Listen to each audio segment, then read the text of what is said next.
Reminiscence time of me when I was a child. So Jade wouldn't say thank you for a packet of crisps at the age of about 2, maybe a little bit older. I think she was nearly 3, by the way. Yeah, 2.5. Okay, so I asked her to say thank you for a packet of crisps. No, no, no, no. Asked 20 times. No. So go and stand in the corner, put your face in the wall. In the pub. When you're ready to, in the pub, full of people, just like in here. When you're ready to say thank you, come and say thank you to me. 2 hours later. The place was busy, very busy. So we got carried away, and 2 hours later, she's Couldn't still find standing her. in the corner. But 2 hours later, we were looking for her. I says, where the hell's Jade? And you went into the back bar, and there she was still standing looking in the corner. 2 hours for a 2-year-old. The patience of not saying thank you for a 2-year-old is immense. That is a really, really, really long 2 hours for a 2-year-old child. But didn't I win this one because you had to go home or something? Yes, yeah, so you never did get to say thank you. You didn't get your quiz, but you still never got to say thank you. And I had to go home, yeah. That was us. You went up the stairs. Story number 2. Then it ended with another period in the pub when I got all the staircase up to the rooms upstairs, decorated, and a nice border put down, the 2 lots of wallpaper, and then when she was in bed, we thought she was in bed, she came and pulled all of the border off from top to bottom of the staircase. So my mother went up to play with her, but she was in the bedroom, which again had just been decorated, and she had a big marker pen, a red one, I remember the colour, and she was bouncing the bed, drawing on the brand new painted walls. Destroyed. Oh, that was a lovely little angelic child. Was the story of when your friend thought you'd killed me? Refresh me a little bit on that one. You'd like basically gone to sleep and I'd found some like blood red nail polish. Nail varnish. That was with Di again, I think. I think that was before the pub. I think I'll it tell was a better one Di. that in a minute. No, I went up for an afternoon or whatever. I was asleep on the couch, something like that. Jade was playing around on her own like she does, toodaloo. And if Di ever sees this, she'll remember a lot that Jade got on with things from a very young age. And she came round my house, or Gail, I can't remember, she came round my house. And Jade had got lots of bottles of bright red nail varnish and was painting on the windows. And wherever it ran, it looked like blood that had dripped down windows. And you come frantically into the house screaming and shouting, "My God, what's happened, what's happened?" I wake up and Jade's like, "What?" With nail varnish everywhere. Like fingernails, hands, jumpers. And she did a ball, but it looked like I'd murdered her from the outside. Yeah, but Marty, not only a year or so later, she built a camp at Rogers Fields, and then found a tin of bright poster red paint and painted herself, her friend, on the inside of this box. And the same friend, which was Parker's son, the same friend, they went in the field with a field full of young calves. Yes, Dan, yes. Dan, they went in the field with a field of young calves, played chasey with them, and the 10 calves burst through the fence on the railway line and ran away for miles in the farm. I remember that one because didn't we use Tipsy? I think we had Tipsy. You would have had Tipsy with you. And she was kind You of. just came back in from playing, all innocent. Like, I don't know, you're just very good at being innocent. You both did. They both said nothing. We haven't done anything. Yeah, no, we haven't done anything. Didn't have a clue. And Roger came and said the fence is down, all my cattle's away up the... They're all running up the bloody... the railway track. track, yeah. God knows where they've gone. And it's like, and I did see you two running around the field earlier, which scared them. And they went off the farm. Why? That's right. Did you with them? Oh, in the silage pit. The silage. Right, yeah, the silage. There's a big silage pit and loads of tyres on it. And it's dangerous being on top of the sides. Yeah. It's good. And there's tyres on top to keep the rubber, the plastic sheets down. But she removed a load of them into the woodland and made a camp. Out of tyres. Roger came in. But Roger doesn't like to tell you off. But the best... Because if she tells you off, because at the end of the day, I'm just being innocent by making camps out of stuff that you find lying around. Heaven forbid it might, destroy your silage. I think the best one down there was when we got her a bike, and Tipsy and her used to fly all over the place on the bike, and they used to go down to Rogers, the two of them, straight behind the cow shed, knee deep in cow pee and poo, and she went straight through the pool, and her long white blonde hair round her back, and Tipsy's white and black fur, and the back of her clothes. She would come in the house smiling, and the whole of the back of the two of them was green. Shit, and smelly, and cow grass shit, stinking. And she couldn't wonder why we had nothing to say about it. And also that you spent all your life in a bath. Getting shit out your hair. What's she doing? No, one of my other best ones actually is when she was a bit older and you had a job down the Four Seasons in the pub and you got sacked for using your phone by Gary. And I remember this. yeah, and Gary rang up saying, "Your daughter's sacked, come and get her." And we were busy having a party with the footballers, a reunion get-together party with all the footballers and barbecues outside. So anyway, we went and got you, and Gary did all high, almighty, or whatever. It doesn't matter about that bit, that's not the story. So anyway, eventually we took you home, and you decided, and Fran was there. Fran must have come up then or something. Anyway, she came up. Fran was working there and she came up after the end of the shift. Yeah.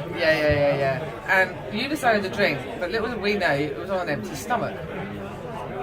And it was with Bacardi, and no, it was like rum and coke, wasn't it? Rum and coke or vodka and coke. It was something with coke. Really ill. And I remember Leon Duke coming out into the kitchen saying, and shut the door behind him, no one ever does, and saying, "Marty, you really don't want to go in the passageway." And Brett was there as well. And the next thing I know, someone else come out, I think it was Brett actually, and said, "You really don't want to go in the passageway." So of course you've got to go in the passageway to find out why I shouldn't go in the passageway. To find Jade on her hands and knees, doing this with her hair, holding on to it, throwing up all over the floor, with Fran on her hands and knees going, "It's okay, Mum, I'll clear it up," with her hands, scooping up Jade's sick, going into the bathroom and throwing it in, it's going everywhere. She's a one great friend. I'll do it, and you can hear Miss Jade go, "Walk, walk, That's walk." a friend in a million, that is. And then Brett was at the other end of the passageway, photoing it, videoing it on his phone, and I just walked away. I let everybody get on with it. It was so funny. That was a really, really funny one, that was. Grossly, disgustingly funny. Fran's a very good friend. Fran is a very, very good friend. Yeah. She was also very drunk. Later on, we did discover that it was more to do with the coke than the alcohol. As a few months later, a couple of weeks later or something, One glass. we went to Spain, and we were out in a pub, had a meal, so I'd eaten, and I had basically a double vodka and coke. And a couple of hours later, I was throwing up this stuff again. So we think it's more to do with the fact that I can't drink alcohol and coke, rather than me actually being that drunk that I was throwing up. The best story, I think, about Jade, when she was at primary school, and I used to worry about her. I thought Jade was getting bullied in primary school, so I went down. I went down to primary school to see the head teacher, and I said, I'm worried about letting her come into school because she's so worried about being bullied, whatever. And the head teacher says, "Oh, I'll look into it. I promise I'll look into it." Everything. We were going away on holiday for a week. Yeah. And then when we came back, I went in to see the headmistress rang me. I said, "Could I come in again?" I said, "Yes, of course." She says, "Look, when you said about Jade being bullying, yes, I asked the class to let me know who was doing the bullying in the class." And one stood up, and then another stood up, and then they all stood up and said, "The bully in the class is Jade." She'd pinch them. She would pinch them. If they didn't do what they were told, she would bend their finger. Bend their fingers right the way back if they were to tell the teacher about anything that she'd been doing. This is our little quiet 6-7-year-old. Yeah. Oh God. I also remember saying to friends that if they never played my games, I wouldn't be friends with them as well. That's right. Yes, that was all part of it. And you were the bully of 30 children. But Jade, no, We're all never. terrified of you. Oh, she got her words mixed up. She said, quick. I said, "What? Take over that car." I says, what do you mean, take it over? I said, I can't take it over. Go on, take it over. You mean overtake it, didn't you? Yeah. That's what you mean. Yeah, And she used overtake to it. tell me to Take it over. Yeah. And parenting point of view is when we went to go and see Ronan Keating live at his private ball in Ireland, Dublin. Jade was 15. No, Photos of it. 14 of them. 14. 13 or 13. 13 actually, yeah, you were 13, that's right, because 14 you'd have been alright. Anyway, so we go to a private ball in Dublin, all booted and suited and gowned Organised and by everything, Ronan all Keating's sorted sister. out, lovely, fantastic night. We go and sit down at the table eventually with Jane doing, I don't want to do this, mum, don't want to do this, mum, don't want to do it, mum. It's your fan, not mine, mum. So we sit at the table, and it must have had 5 or 6 knives and forks on each side of the plate. I've got to get a knife and a fork, hold on. So, here we are, sat at the table, with one knife and fork. And I have never ever taught Jade to eat with a knife and fork. At home we have the plate, we have the fork, we eat the meal. So, she'd never picked up a knife in her life. She gets there in this beautiful dress, very nice. She picks up the knife like she's going to kill someone. She doesn't even know how to put the fork in her hand because it just made no correspondence whatsoever what to do with it. So I'm like, shit, you're 13 years old, I've never taught you to eat with a knife and a fork? Bad parenting. So I said to her discreetly, just carefully and casually put the knife back on the side of the plate. Just change hands and discreetly eat with your fork. There was no way that night was she going to learn to eat with a knife and a fork. At least that one wasn't my fault. That was so funny. Oh, tell them the Jamie story. Which one? Oh, the road one. Me and Jamie Downing. With the road. God, how old were you on that one? About 4. Well, it was before, we was living down West Street, weren't we? Yeah, so I'm going to say 3 Three. then. About 3, probably 3. Well, you were playing in Jamie's room, and me and Gail were downstairs drinking tea, and you played in his room hundreds of times, so it was no different than for you not to see you for 2 or 3 hours. So after 2 or 3 hours, we thought you were very quiet, didn't hear a noise. No, yeah, because they'd climbed out the window, got down, it was a 2nd floor building, and you got down somehow out the back. No, surely we were playing in the garden this time. Was it the first time you were playing in the I garden? think we were playing in the garden because we snuck out through the gate. Gate. Yeah, right. So you snuck out through the gate on the first time then, the 2nd time you climbed out the window. Which makes it even worse. And you disappeared. And when we realised you disappeared, so we went looking out, thinking just outside the front door. No. So it was, Gail, you go that way, I'll go this way. And then it was like, in distance of each other, no, you can't see them. Okay, let's start to panic now. You go further, I'll go further. Okay, run like shit, all the way down West Street. She was all about the High Street. No. We went back. No. It felt like about an hour. It was probably about 15, 20 minutes. 2 mothers were really panicking now. And then skipping down Mountfield Road, very la, came Jade and Jamie. Then they spotted us. Then you can see the shock on their face of pure, oh shit, we've just been caught. I didn't know at that point of the time that you were actually crossing the main road and stopping the cars at that point. In the middle of something. Story time. Our daughter, when she was young, she was a devil. Really? And you crossed some road? Yeah, She did terrible things. We're playing When she was a little tiny thing, she was Good to nightmare. see you're alive now. Basically, yes. So you come skipping down the road and that lot. I didn't know then that you hadn't crossed the road. I didn't know where you were. You just said you were at the top of Mountfield. Mountfield's a safe street. It was about a couple of years later that you confessed to me that you had actually stopped the traffic and the cars stopped on both directions to let you and Jamie cross the road and then do it again on the way back and then do it again and then come back and do it again, like you do.